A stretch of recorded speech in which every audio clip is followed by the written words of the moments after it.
government يعني الحكومه، وتعامل معامله المفرد بالمناسبه. انت بتتكلم جد؟ والله ما اعرف غير منك دلوقتي يا ابو حميد.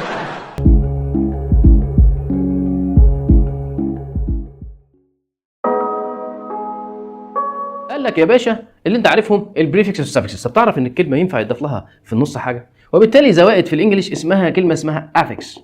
والافكس احنا مش محتاجين منهم الا اتنين اساسيين، وهم يا دكتور البريفكس والسفكس، او البريفكسز والسفكسز.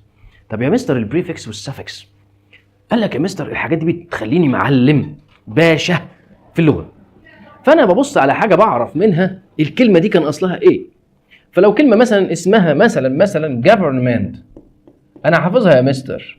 government يعني الحكومه، وتعامل معامله المفرد بالمناسبه. انت بتتكلم جد؟ والله ما اعرف غير منك دلوقتي يا ابو حميد. فلما اقول government، الله، طب ما ينفع اجيب منها فعل ليه؟ عندي الاساس انا عارف ان الام اي ان تي از suffix بيديني ناون من الكلمه. طب لو حذفته بقى غالبا اصل الكلمه فعل، فالجفرن يعني يحكم. طب يا مستر لو كلمه جفرن حطيت لها او ار بقت اسم فاعل، يبقى جفرنر يعني حاكم. الله. طب جفرنس يبقى دي حاكمه سيده. الله. وده الحكايه والروايه، والموضوع خطير قوي قوي. فاصل الكلمه ممكن يضاف لها حاجات في الاول او في الاخر، وده اللي احنا عايزينه في النص، بس مش هينفع اقول لك عليه انك مش عارف لغويات. وده يا جماعه اللي احنا بنتكلم فيه في حاجه جزء في اللغه اسمه اللينجويستكس، علم اللغويات، ازاي اعرف اصل الكلمه وازاي اعرف الحاجات دي. فهنبدا يا جماعه اولا البادئه. يبقى طبيعه الانجليزي في زوائد، الزوائد الحاجتين هندرسهم البريفكس والسفكس، في حاجات ثانيه بس احنا عايزين دول.